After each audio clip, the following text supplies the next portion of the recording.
Hey guys, good morning, good afternoon, good evening and क्या हाल चाल आप सबके। एकदम बढ़िया। तो गाइस, कंटिन्यू करते हैं हमारी journey. Today will continue with reading number 6 and that reading number 6 is known as capital structure. So corporate issues, reading 1, 2, 3, 4, 5 is done. This is reading number 6. I hope you all are ready. तो guys, this reading is on capital structure. इस reading में हम दो chapter पढ़ेंगे basically. First one is known as cost of capital and second one is the capital structure. First part, cost of capital. Cost of capital में हमें दो questions पढ़ने हैं. First one is what is weighted average cost of capital and second one is known as factors affecting the capital structure and WACC. तो guys, जो पहला part हमें पढ़ना है वो ये है कि WACC क्या चीज़ है. तो WACC का फुल फॉर्म है weighted average cost of capital. Now कहानी बहुत सिंपल है. So this is the company start करने पे सबसे पहली चीज हमें क्या चाहिए.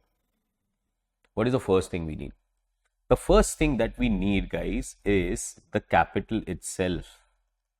आपने definitely सुना होगा company is an artificial legal person. So if an artificial legal person has to start any economic activity, मतलब कहीं पे भी कोई business start करना है, they want to open a coffee shop or they want to open a manufacturing plant, the first thing I need in this world is capital. The greatest raw material I would ever say कि कोई भी चीज़ में ज़रूरत पड़ जाए is known as capital. मैं अपने normal class में एग्जाम्पल देता हूँ. So for example, I have a T vendor, he selling T. एक बार उससे बंदे से बात कर ली कि भाई तू चाय बना रहा है, 10 रुपये में कटिंग बेचता है, तो ये कटिंग तेरा बनता कितने में. बंदे ने मेरे को पूरा एक कॉस्ट शीट बना के दिया एंड ही टोल्ड मी कि ये कटिंग बनता है 6 रुपये में, 10 रुपये में बेच रहा है तो 4 रुपये का प्रॉफिट है. भाई का कॉस्ट शीट इतना बढ़िया था ना guys, he included every god damn thing into that cost sheet. So he included milk, T, he included gas bill, he included labor charges, he included depreciation, he included every goddamn thing. हमें लगता है कि costing के master होते वो cost sheet बना लेते, ये तो चाय वाले ने खतरनाक कॉस्टिंग बना ली. तो उन्होंने मुझे कहा चाय कितने में बनी, ये कटिंग कितने में बनी, 6 रुपये में, 10 रुपये में बेचे. अब इसके इतनी वंडरफुल कॉस्ट शीट में एक चीज मिसिंग थी, इज कि अगर हमें चाय बनाने के लिए 6 रुपये लगता है तो ये 6 रुपये आ कहाँ से रहा है, ये 6 रुपये का कॉस्ट क्या है. अब वो चाय वाले को पूछा भाई ये 6 रुपये कहाँ से, ऐसा आप क्या मजाक कर रहे हो, ये तो मेरा पैसा है. Guys, even if it is your money, it has an opportunity cost. Because if you are not putting this money into manufacturing of tea or making of tea, you are definitely depositing it somewhere else and you are earning money out of it. So the first realization has to come is that to start any goddamn economic activity, I need something in the world, and that is known as capital. And capital does not come free. And hence we have this part number 1 that is known as cost of capital. Are we exactly clear with that one? Yes sir. तो sir हमें capital कहां से मिलेगा. तो guys चलो capital खरीदने चलते हैं. अब अगर आप कैपिटल खरीदने जा रहे हो तो let's say again you are a company and the two main sources of capital to you is first one is known as debt and second one is known as equity. Are we exactly clear with that one? So cost of debt and cost of equity. So idea क्या है, you become a company और आप क्या खरीदने जा रहे हो, आप पैसा खरीदने जा रहे हो. You are going to buy capital. तो आपने डेट वाले को पूछा भाई 100 रुपीज कितने में दिया. आप इक्विटी के वाले के पास गए, आपने उनको पूछा भाई आपने 100 रुपीज कितने में दिया. तो they will have certain cost and that cost basically is known as KD, that is cost of debt, and KE, that is cost of equity. Are we exactly clear with that one? Generally KD, that is cost of debt, debt को return में हम क्या पे करते हैं, interest. And interest guys is a charge in most of the countries. That means interest पे करने पे हमें tax benefit मिलता है. तो normally KD का हमारा formula होता है is equal to I1 minus T.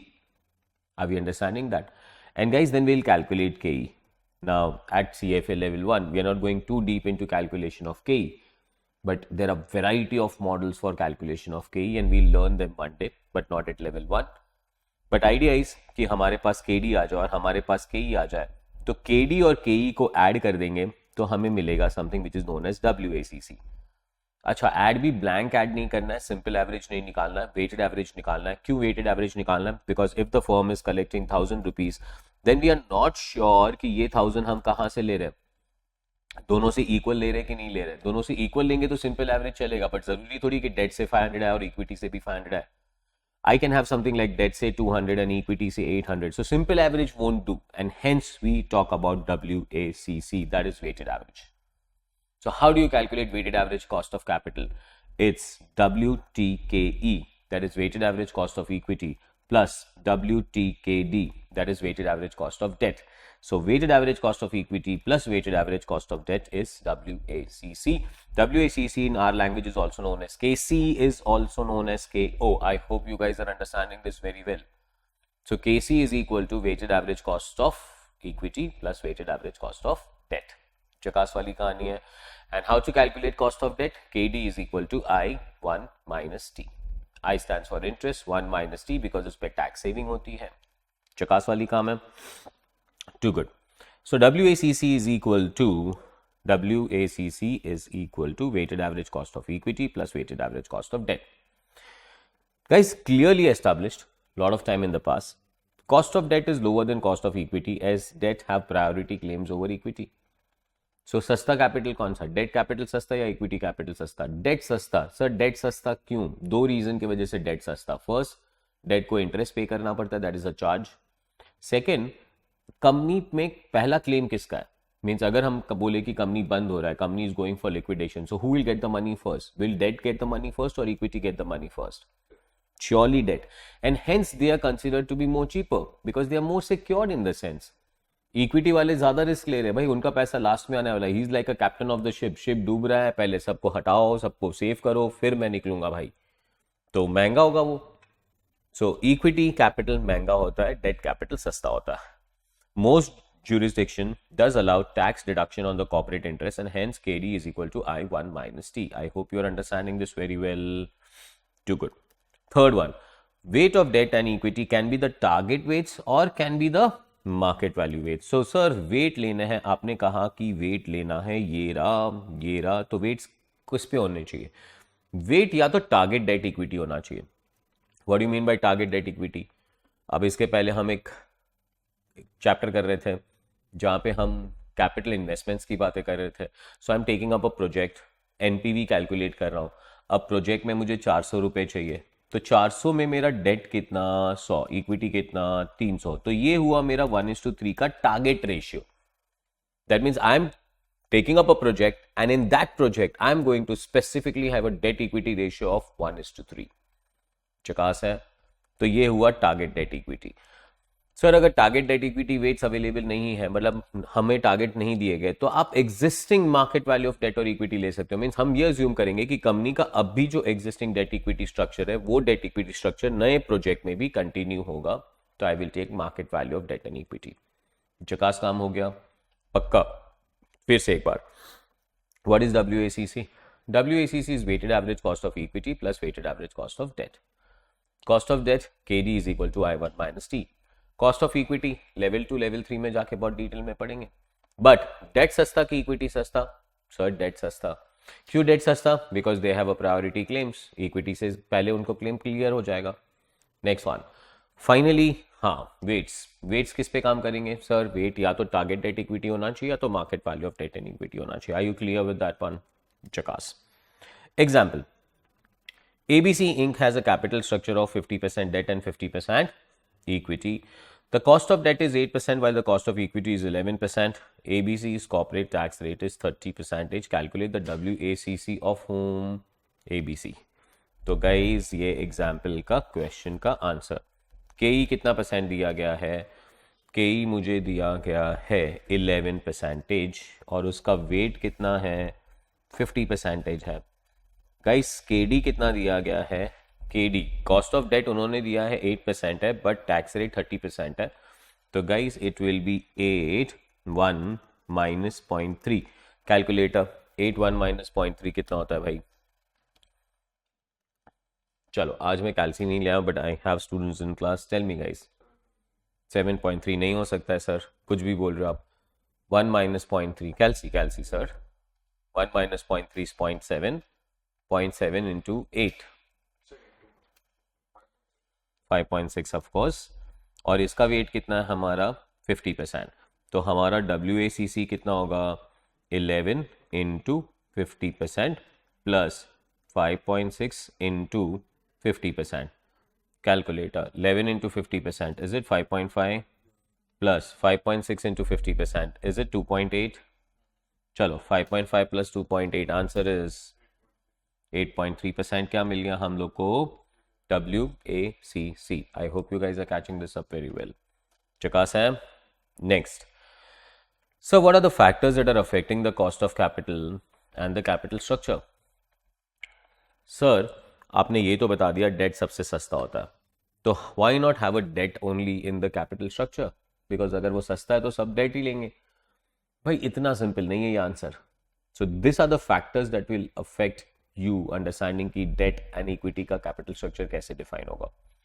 Capital structure varies considerably among the companies. Typically, a company will target a capital structure that minimizes the WACC. Common sense बनता है. So company will always try to have a WACC which is the lowest. Internal factor includes the characteristics of the business or industry, a company life cycle का stage, the company's existing debt level and the corporate tax rate. These are internal factors. What's the business? कौन से industry में हूँ? मेरा existing debt कितना है? मेरे company कौन से लाइफ साइकिल पे है, मतलब मैं स्टार्टअप हूँ, मैं मैच्योर्ड कंपनी हूँ, मैं ग्रोइंग कंपनी हूँ, क्या है. So they are internal factors that affects the capital structure. External factor includes the market, the business cycle conditions, the regulations, industry norms. They are external factors. So market क्या है, regulations क्या है, legality क्या है, business cycle की conditions क्या है, economic activity कैसी चल रही है कंट्री में. So they are the external factors. Company's characteristics that influences the proportion of a debt in company's capital structure includes the following. Growth and stability of revenue. So for example, you're a growing company and the revenues are very stable and in fact they are growing faster. In this case, company can have more debt because revenues are stable, the growth is guaranteed, so they are able to service the debt very well. High growth of revenue and stability of significant revenue suggests continuing ability to service the debt. Growth and predictability of the cash flow. So again, if you're a growing company, cash flows are very predictable. So again, you can service more debt. But if the cash flows are unpredictable, in that case, you will not be in the position to service the debt. In fact, debt will not be available to you at times because आपके पास वो capability नहीं है कि आप वो cash flow generate कर ले. So growth and predictability of cash flow. Growing cash flow increases the ability to service the debt. Significant and stable cash flows indicate a continuing ability to service the debt. Amount of business risk. Guys, अगर मैं risk बात करूं, there is a beautiful chapter जो हमारे पास level 1 में नहीं है. We call it as leverage. So there are two types of a business. Every business is a risk और every business faces two types of risk. First one is known as business risk, that is operational risk, and second one is known as financial risk. Guys, high operational risk will not allow you to take too much of financial risk, but low operational risk will help you to actually take more financial risk and grow the company faster. So it depends upon कि company कौन से business में है. Operating risk high का मतलब businesses जिसके fix cost बहुत ज़्यादा हो. तो फॉर एग्जांपल मेरा इंडस्ट्री ले लो आप, कोचिंग क्लासेस का इंडस्ट्री. अब कोचिंग क्लासेस के इंडस्ट्री की मैं बात करूँ तो we have too much of classrooms और बहुत रेंटल भरना पड़ता है हमें. So too much of rentals to pay. Now this becomes high operational risk because there are too much of fixed cost involvement.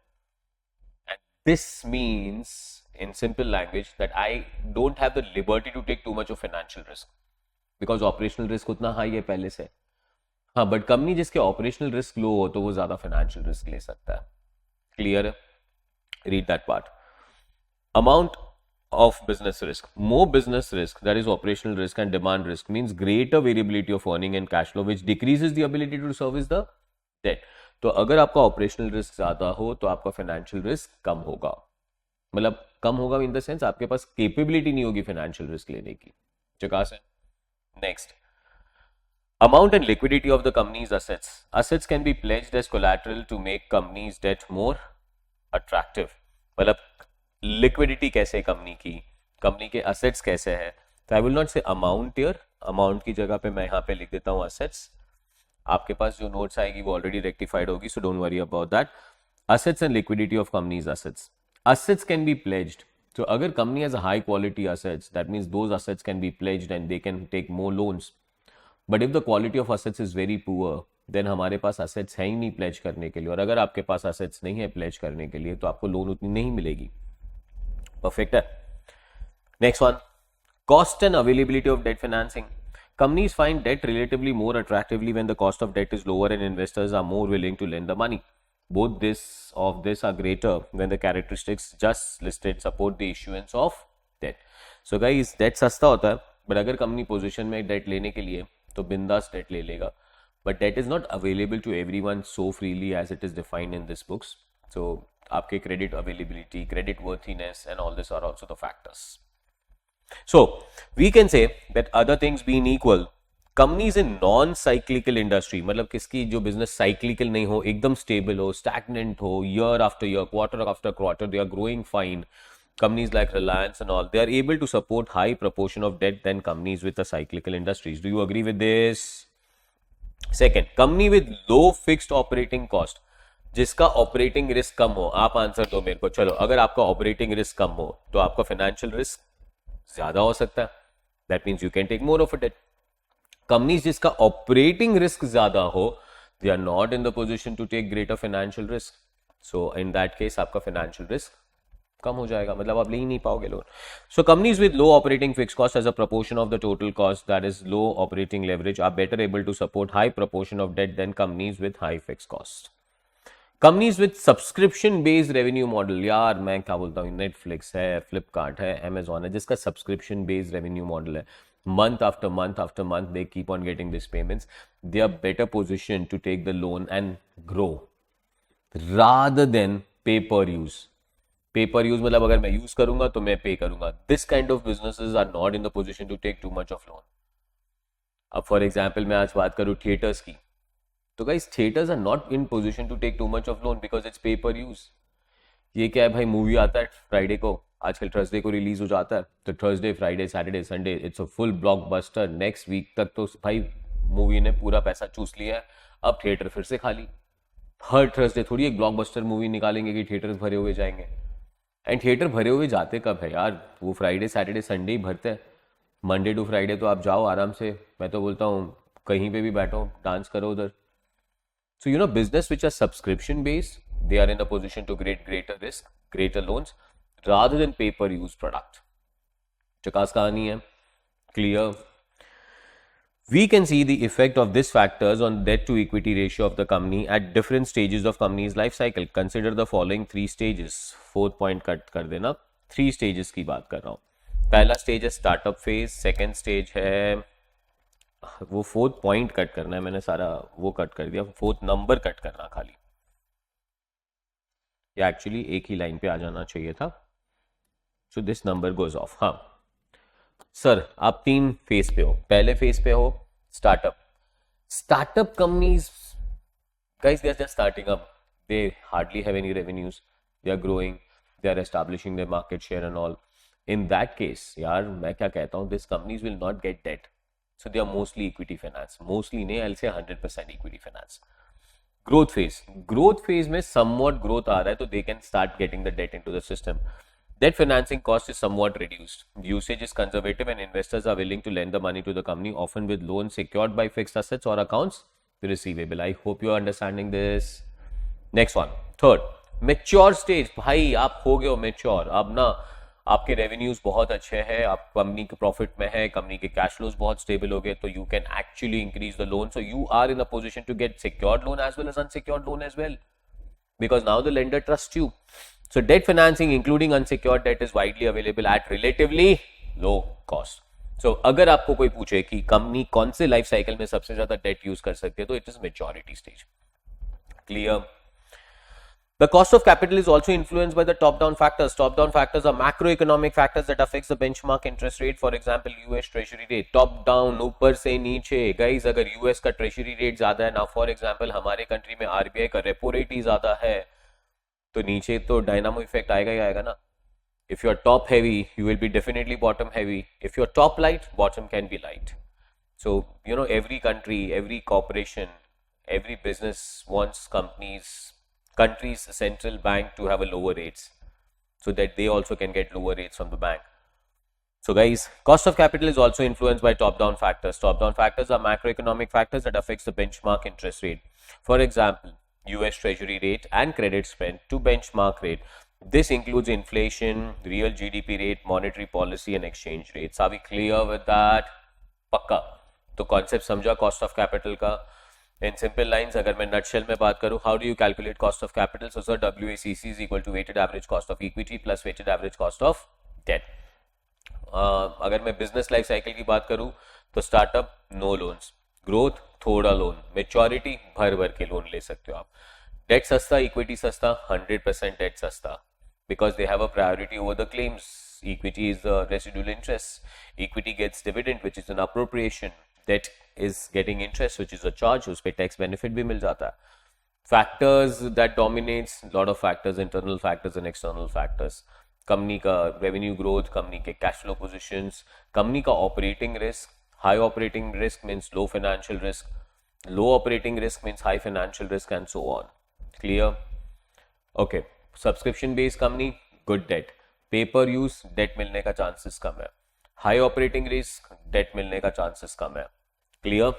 पक्का? Too good. चलिए, तो अब चलते हैं हम लोग second part of the chapter. And the second part of the chapter is known as capital structure theories. So first of all, what do you mean by the word capital structure theories, and describe the optimal and target capital structure. So capital structure theories. So capital structure नहीं, capital structure पे हम theories पढ़ेंगे. पहले तो what is capital structure? Capital structure का simple सा मतलब होता है कि company, for example, company wants 10 CR as capital. तो इसमें से डेट कितना होना चाहिए और इसमें से इक्विटी कितना होना चाहिए. This is basically defined as a capital structure of the company. अब कैपिटल स्ट्रक्चर पे थोड़ी थ्योरीज हम पढ़ेंगे. गाइस, सबसे बड़ा theory and that is known as MM. MM is basically 1958 में Nobel laureates Franco Modigliani and Merton Miller. Of course अभी आप पहली बार आज ये खाली अंडरलाइन कर लो, बट इतना बुरा पूरा वर्ड याद रखने का जरूरत नहीं है, इसीलिए हम इसे कहते हैं मॉडिग्लानी एंड मिलर अप्रोच. हाँ, but way back in 1958 Franco Modigliani, Merton Miller, they are referred to as MM. They have published certain theories on capital structure. Lot of theories to learn. सबसे पहला हम learn कर रहे हैं preposition 1, no taxes. मतलब ये दुनिया में ये अज्यूम कर रहे हैं कि टैक्सेस नहीं है. ठीक है. तो this proposition 1 of MM was basically known as irrelevance model. Irrelevance model का मतलब क्या है कि आप पैसा डेट से लो या पैसा इक्विटी से लो, the value of the firm will remain constant. Means in short, it is irrelevant to even think कि पैसा कहां से आ रहा है, कहीं से भी आ जाएगा, ले लो. मतलब हमें दिमाग ही नहीं लगाना है कि हमें इतना डेट चाहिए और इतना इक्विटी चाहिए, बस हमें डेट और इक्विटी चाहिए. But debt is cheaper, equity is expensive. No, because देखो ना, इनका प्रपोजिशन ही क्या था? प्रपोजिशन था नो टैक्स. अगर टैक्स ही नहीं है तो डेट को कोई बेनिफिट ही नहीं मिल रहा है, और अगर डेट को कोई बेनिफिट नहीं मिल रहा है तो debt is equal to equity. So debt and equity capital का स्ट्रक्चर अगर आप चेंज कर दो विद इन बी, तो भी वैल्यू ऑफ द फर्म जरा भी चेंज नहीं होगा. Are you understanding this? Practically speaking, if you tell me this is right और wrong, I will tell you no this is rubbish.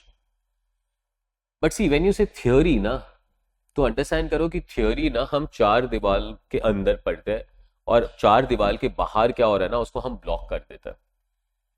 So that is basically known as capital structure theories. So we block those 4 doors.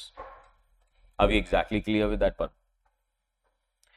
In 1958, Nobel laureates Franco Modigliani and Merton Miller, we refer to them as MM, published their semi-annual work on capital structure theory. MM demonstrates that under certain assumptions, the value of the firm is unaffected. Underline the word value of the firm. It's unaffected by its capital structure.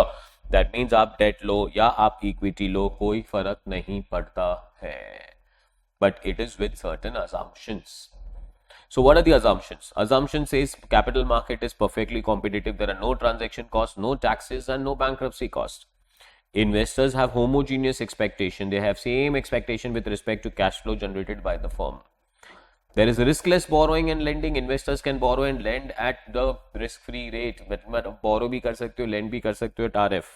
Practically ऐसा होता ही नहीं. There are no agency costs. There are no conflict of interest between the managers and the shareholders. ऐसा होता है क्या? In fact हम लोग ने एक पूरा रीडिंग पढ़ लिया है कि there is a conflict between the managers and the shareholders. Investment decisions are unaffected by financing decisions. That means पैसा कहां से आ रहा है वो इंपॉर्टेंट नहीं है, इन्वेस्टमेंट डिसीजंस इंडिपेंडेंट है।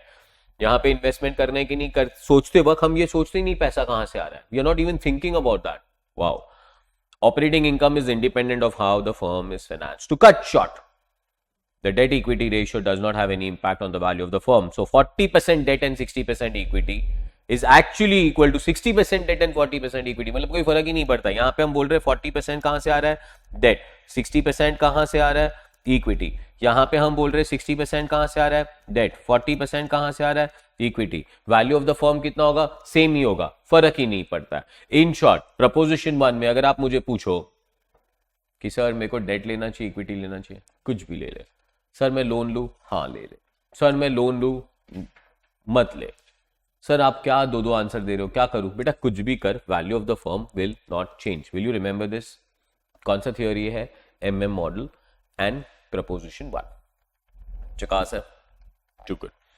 Continuation, MM proposition number 2, that is cost of equity. Are we exactly clear with that one? MM का second proposition, that is MM2, is framed in terms of firms cost of capital. तो guys अब जो proposition 2 है ना, this is very similar to proposition 1 as well, same है। But यहां पे proposition 1 जो था ना वो वैल्यू ऑफ फर्म पे बेस्ड था। अब यहां पे वो वैल्यू ऑफ द फर्म पे बेस्ड नहीं है, but cost of equity and cost of debt पे बेस्ड है। तो देखते हैं, MM का second proposition is framed in terms of firms cost of capital. तो यहां पे बेसिकली कॉस्ट ऑफ इक्विटी की जगह पे मैं यहां पे लिख देता हूं cost of capital rather than firm's value. Based on the same assumptions as MM1, MM2 states that cost of equity increases linearly as company increases the proportion of the debt financing. मतलब देखो आराम से दिमाग लगाओ, क्या बोल रहा हूं मैं। WACC का फॉर्मूला क्या था? WACC का फॉर्मूला था weighted average cost of equity was equal to and plus weighted average cost of debt, बराबर कि नहीं? अब ये क्या कह रहा है, सर आपको 100 रुपए लेना है, ठीक है। अब 100 रुपए में 50 रुपए में डेट से ले रहा हूं और 50 रुपए में इक्विटी से ले रहा हूं। लेट्स से डेट मुझे 10% पे मिलता है और इक्विटी मुझे 20% पे मिलता है, परफेक्ट है। अब 50 रुपये अगर मुझे 10% पे मिल रहा है मतलब मुझे 5 पे करना है, और ये 50 रुपये मुझे 20% पे मिल रहा है मतलब मुझे 10 पे करना है। तो मुझे टोटल कितना पे करना है? 15। परफेक्ट है ना?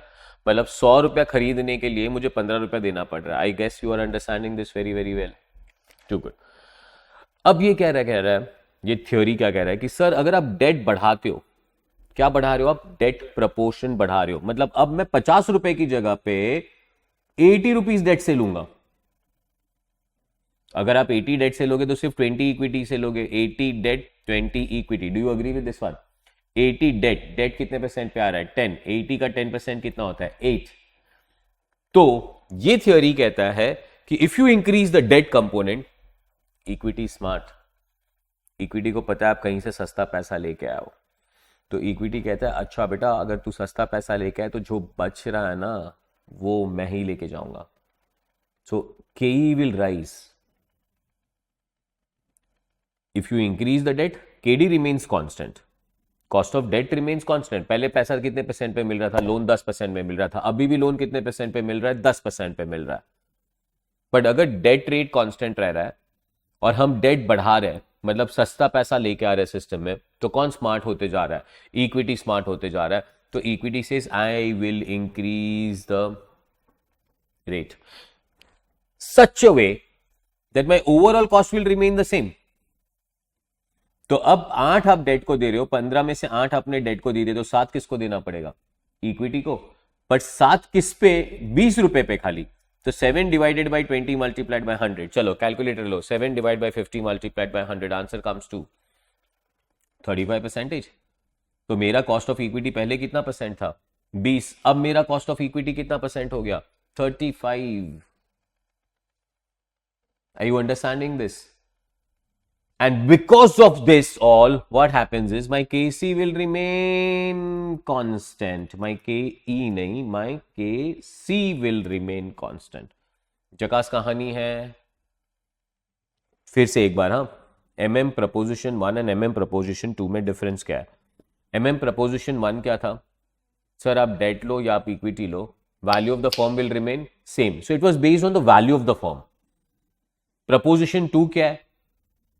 सर आप डेट लो कि equity low, KC will remain same, cost of capital will remain same. Sir ऐसे कैसे कॉस्ट ऑफ कैपिटल सेम कैसे रहेगा? डेट तो सस्ता है, अगर हम सस्ता वाला कैपिटल ज्यादा लेंगे तो हमारा कॉस्ट ऑफ कैपिटल कम होगा ना? नहीं नहीं नहीं, कम नहीं होगा. अगर आप डेट ज्यादा लोगे तो वो कांस्टेंट हो जाएगा, but KE will rise and KC will remain constant. Are you understanding that? देखो मैं डायग्राम बनाता हूं तुम्हारे लिए, सुनो. हाँ, मस्त वाला डायग्राम, शायद नीचे बना भी होगा, पर मेरे को अभी मन कर रहा है बनाने का. तो सस्ता पैसा कौन सा है ये बताओ? सर डेट सस्ता है, तो ये डेट आ गया. अभी exactly clear with that one. महंगा कौन है? इक्विटी. तो इक्विटी क्या होगा पता है? जैसे डेट बढ़ाते जाओगे ना, तो यहां पे मैं बोलता हूं कि this is my debt equity.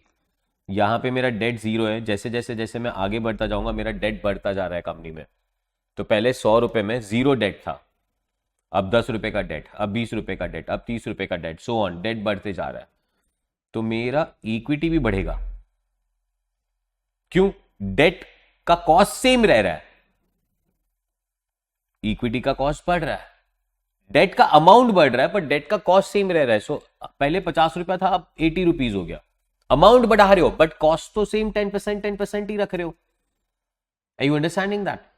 So what will happen? Debt will remain constant, KE will rise, and that means my KC will remain constant. चकास है? Are you catching this up very very well? चकास बोलो फिर. चलो. MM tells us that companies increase the proportion of debt financing, the risk of the cash flows to equity shareholder increases, which increases the cost of equity. RE, that is cost of equity, is equal to RO, that is cost of equity with no debt. All equity is equal to RD is equal to cost of debt and D is equal to debt equity ratio. So look at the formula. RE, that is new cost of equity, is equal to RO, cost of equity before debt financing, plus debt equity ratio upon, or sorry, multiplied by RO, that is cost of equity without any debt, minus the RD, that is the cost of debt. अब अगर ये formula मैं आपको देने जाऊं तो एक बार मैं ये बोल रहा हूं आपको कि फॉर एग्जाम्पल पूरे का पूरा 100 रुपया मैं इक्विटी से लेता हूं तो मेरा कॉस्ट 15% है, तो मेरा 15 रुपीज अर्न कर रहे हो.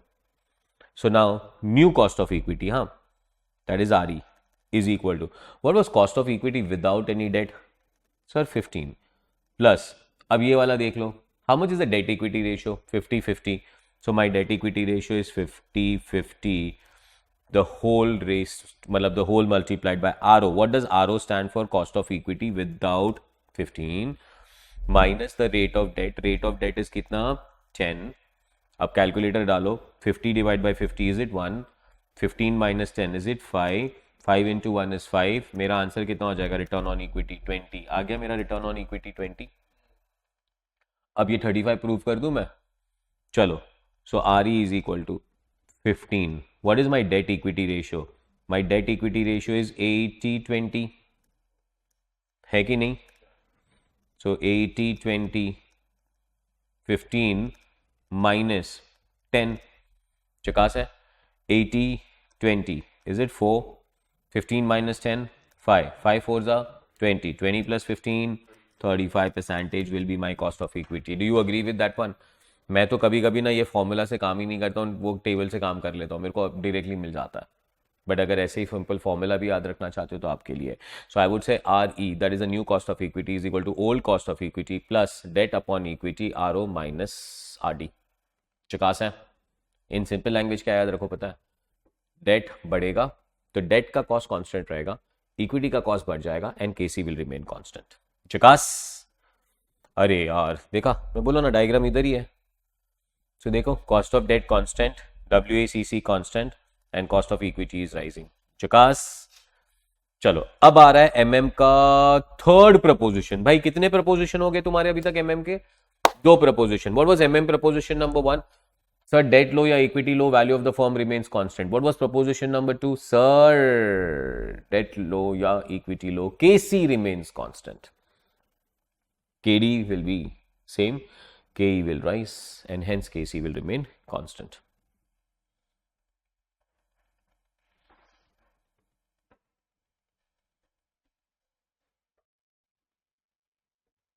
Too good.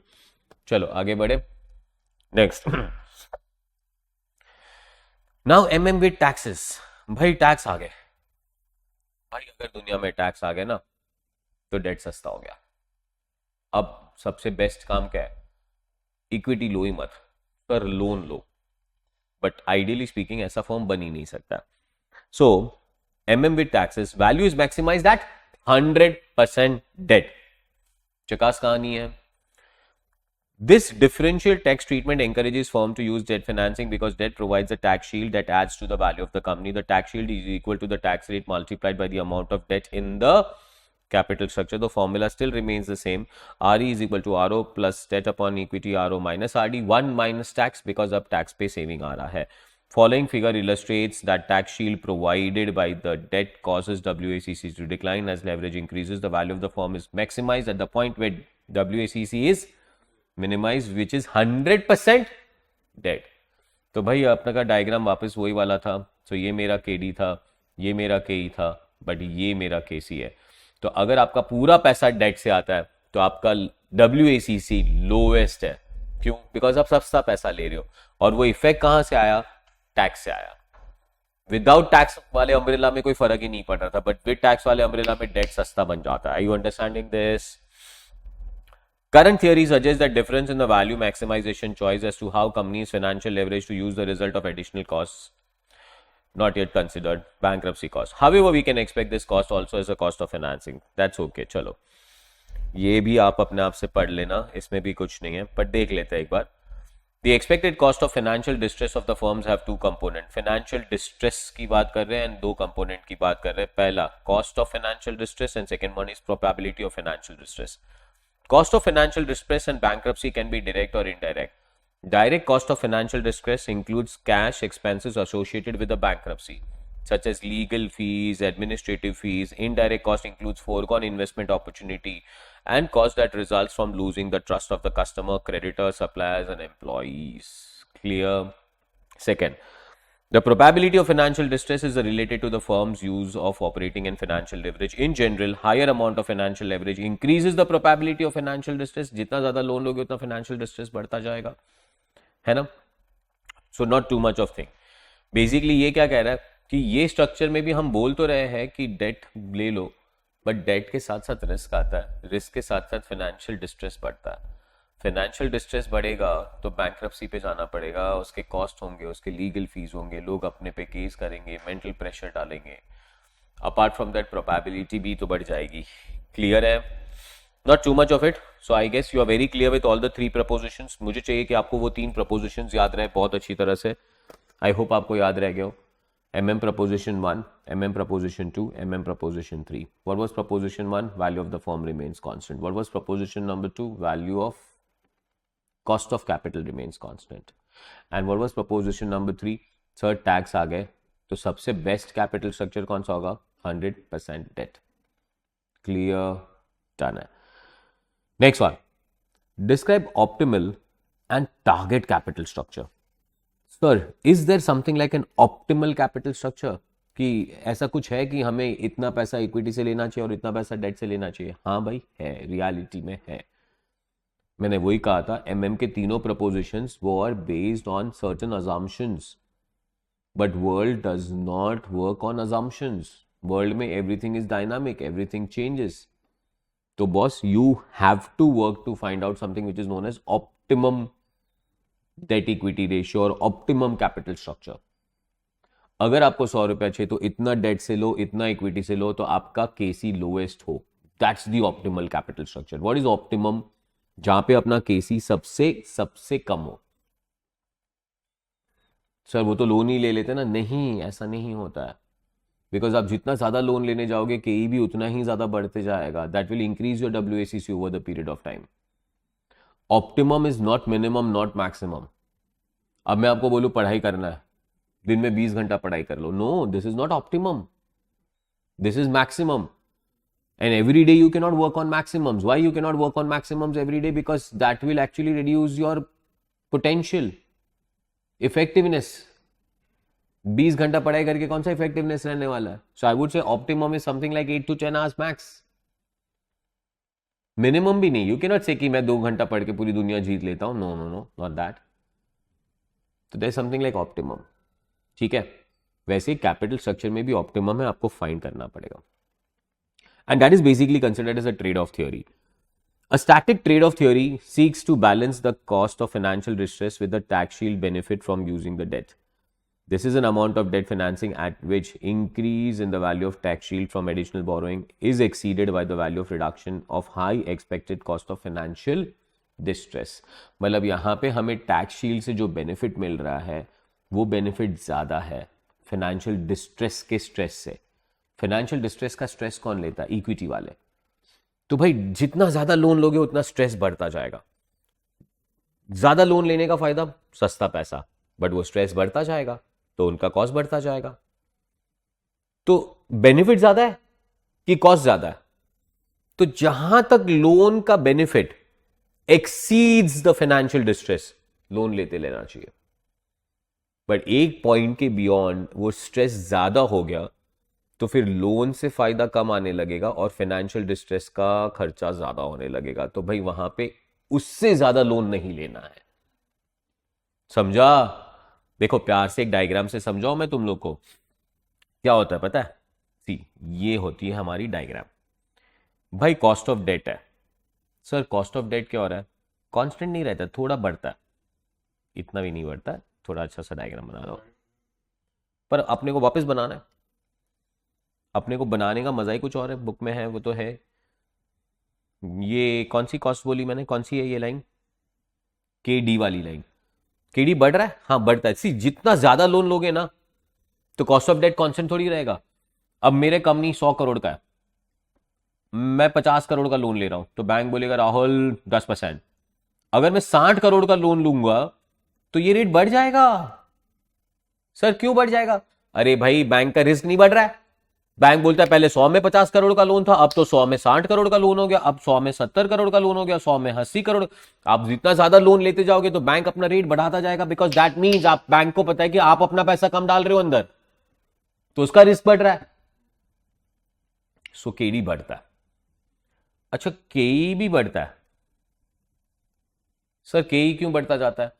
बिकॉज जैसे आप डेट ज्यादा लेते जाते हो ना, तो यहां पे मैंने बोला debt equity in terms of amount. हाँ, इन टर्म्स ऑफ रेशियो बोल दो, इन टर्म्स ऑफ अमाउंट बोल दो. आप जितना ज्यादा डेट लेके जाओगे, जितना ज्यादा लोन लोगे, तो जो एग्जिस्टिंग इक्विटी है ना भाई, इन लोग का फाइनेंशियल डिस्ट्रेस बढ़ रहा है, इन लोग का टेंशन बढ़ रहा है. Do you agree with that? तो ये लोग अपना कॉस्ट भी बढ़ाते जाएंगे. केडी भी बढ़ता है, केई भी बढ़ता है, बट अगर दोनों का स्लोप देखोगे ना तो अलग है. Are you understanding that?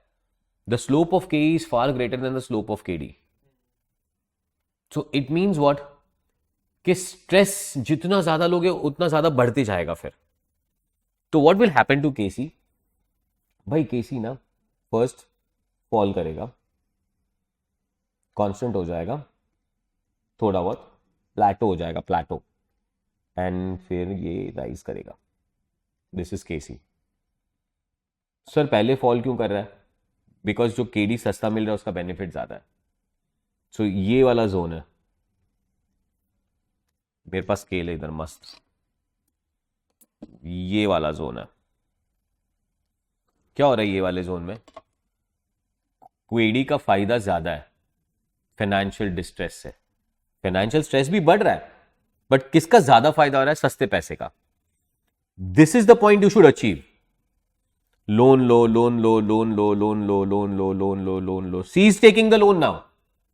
इससे ज्यादा लोन लेना बिकॉज ये ब्रेकिंग पॉइंट है. अब ये ब्रेकिंग पॉइंट के ऊपर हम बढ़ने लगे ना तो फाइनेंशियल डिस्ट्रेस बढ़ गया केडी के फायदे से, तो आपका केसी बढ़ने लगेगा. कॉन्सेप्ट समझा? अब भाई ये है ना, एक मैजिक नंबर नहीं है कि सर 40% डेट 60% इक्विटी, ऐसी वाली कहानी है नहीं. ये मैजिक नंबर नहीं है. This is not the case. Every firm will have a different optimum capital structure, और आपने एक फर्म में काम किया, वहां पे एक जगह पे ऑप्टिमम मिला, दूसरे फर्म में दूसरी जगह पे ऑप्टिमम मिलेगा. You will have to keep on working if you are a financial manager at the company, and keep on working and trying to find out something which is known as an optimum debt equity ratio. That's what you have to work out for. The optimum capital structure is the capital structure where KC is the lowest. Are you understanding this? And yes sir, आपने कहा कि diagram है, तो है हमारे पास diagram. ये है हमारा कॉस्ट ऑफ इक्विटी, ये हमारा कॉस्ट ऑफ डेट, और ये हमारा WACC. जकास वाली कहानी हो गई. टू गुड सर. Target capital structure. What is the target capital structure? Target capital structure is a capital structure that firm seeks to achieve on average over the time to maximize the value of the firm. कहाँ पहुंचना है, कहाँ पहुंचना है, ये line पे पहुंचना है, ये हमारा टारगेट है. बट हमें थोड़ी पता चल जाएगा ये ब्रेकिंग पॉइंट है. अब फॉर एग्जाम्पल मेरा स्टूडेंट है, मैं उससे पुश कर रहा हूं, बेटा पढ़, बेटा पढ़, बेटा पढ़. अब बेटा पढ़ ही जा रहा है. 5 घंटे पढ़ा, 6 घंटे पढ़ा, अच्छा आउटपुट है. 7 घंटे पढ़ा, अच्छा आउटपुट है. 8 घंटे. अब 8 घंटे पढ़ लिए, मुझे थोड़ी पता चलेगा उसका ब्रेक इवन है या ब्रेकिंग पॉइंट है. मैं तो पढ़ा रहा हूं उसको 9, अब मेरे को पता चला क्रैक हो गया, तो ज्यादा हो ही गया ना ऑलरेडी. तो अपने को ये थोड़ा R&D करना पड़ेगा, ट्रायल एंड एरर करना पड़ेगा, हिट एंड रन करना पड़ेगा, and then you will become master at that, and then come back. दाई देखो, इसको 8 घंटे बोला था तो इसकी आउटपुट इतनी थी, 9 घंटे बोला तो इसकी यार आउटपुट कम हो गई, तो आजा बेटा 8 पे. This is what you have to keep on working in the life of the company to find out exact debt equity ratio. Concept समझा? Classic. चलिए. Target capital structure is the capital structure that firm seeks to achieve on an average over time to maximize the value of the firm. That is, it reflects management's belief about its optimal capital structure as well as other internal and external factors. In practice, the firm's actual capital structure tends to fluctuate around target capital structure. Market fluctuations, especially in the market value of firm's equity, may cause the firm's capital structure to vary from the target. Management may choose to exploit the opportunity in specific financing source. For example, a temporary rise in firm's stock price may create good opportunity to issue additional equity, which would result into a higher percentage of equity than the target. Also, external capital is raised in minimum lot sizes, hence adherence to precise weights may not be possible. मतलब basically हम try कर रहे हैं कि optimum ही हमारा target हो, target ही हमारा optimum हो, हम ऑलवेज ऑप्टिमम पे, पर ऐसा नहीं होता है, चीज़ें बदलती रहती है. अब मार्केट में इक्विटी वाला फेवरेट चीज़ चल रहा था, अभी आज के लिए देखो, जब मैं ये कोर्स रिकॉर्ड कर रहा हूँ, Indian financial markets are on a boom phase, every company is having its public issue. So in this favorable phase, I would rather tend to issue equity more. और ज्यादा इक्विटी ले लूंगा तो हम थोड़ा टारगेट से हिल जाएंगे. ठीक है गाइस, एक लास्ट थियरी है हमारे पास, and that is known as कौन सा theory? Packing order theory. So अगर मैं थियरीज की बात करूं तो I have MM proposition 1, MM proposition 2, MM proposition 3, फिर ऑप्टिमम कैपिटल स्ट्रक्चर वाला थियरी. बेसिकली से हम ट्रेड ऑफ थियरी कहते हैं. ट्रेड ऑफ थियरी का मतलब है डेट बढ़ाना है, पर उतनी भी पागलपंती की तरह नहीं बढ़ाना कि फाइनेंशियल डिस्ट्रेस बढ़ जाए और हमारा ओवरऑल कॉस्ट ऑफ कैपिटल बढ़ जाए.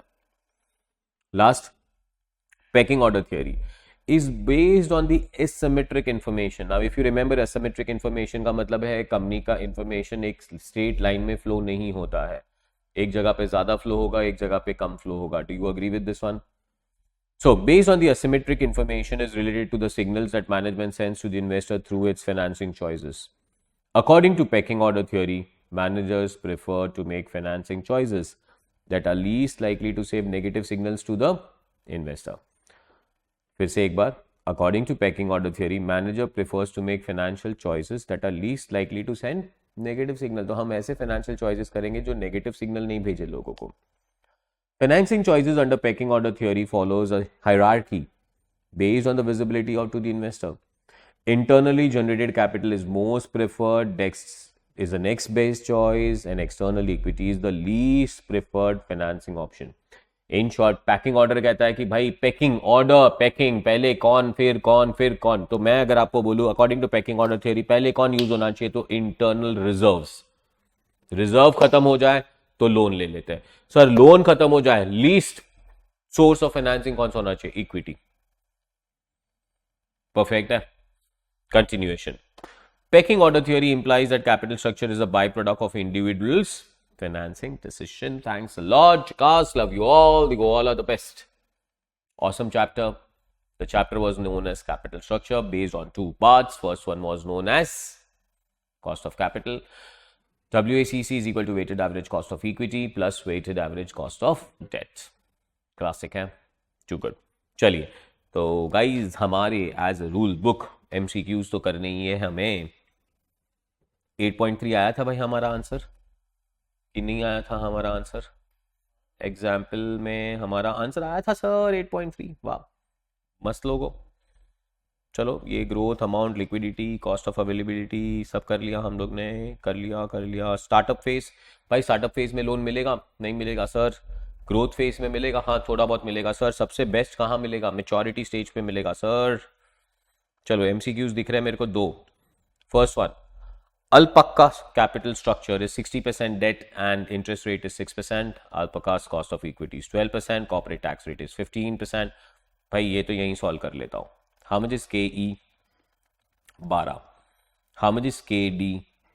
सर 6 है, पर अपने को 15% का फायदा मिल जाएगा टैक्स रेट.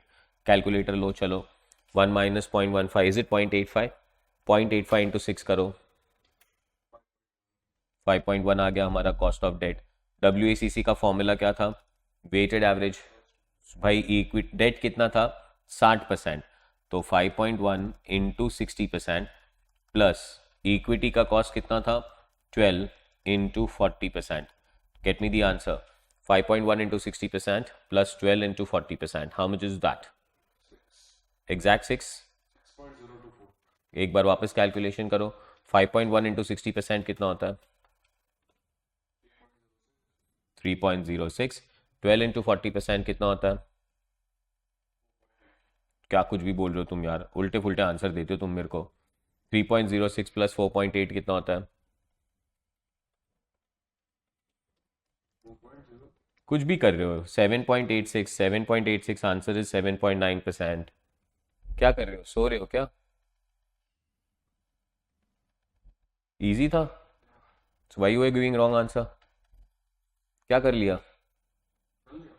तो आंसर तो नहीं आ रहा था. अच्छा, ऐसा है. तुम मेरे को बोल रहे थे 5.02. चलो ठीक है, पता नहीं कहाँ से. नहीं सर, क्वेश्चन पे ध्यान. The company is most likely to be finance only by equity during which phase? अरे भाई आप ही बोल दो कौन से फेज पे ज्यादा इक्विटी होगा. Startup phase and only finance by equity, 100% equity. Do you agree with this? चलो जकास, आ जाइए. Next we come to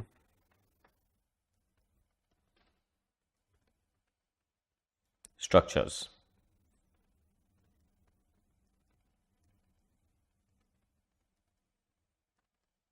1. The company's optimum capital structure is that maximizes value of the firm and minimizes weighted average cost of capital. Answer खत्म हो गया यार यहीं पे. Of course ना, optimum capital structure क्या होना चाहिए? That maximizes the value of the company and that minimizes the cost of capital. आगे पढ़ने की जरूरत नहीं है.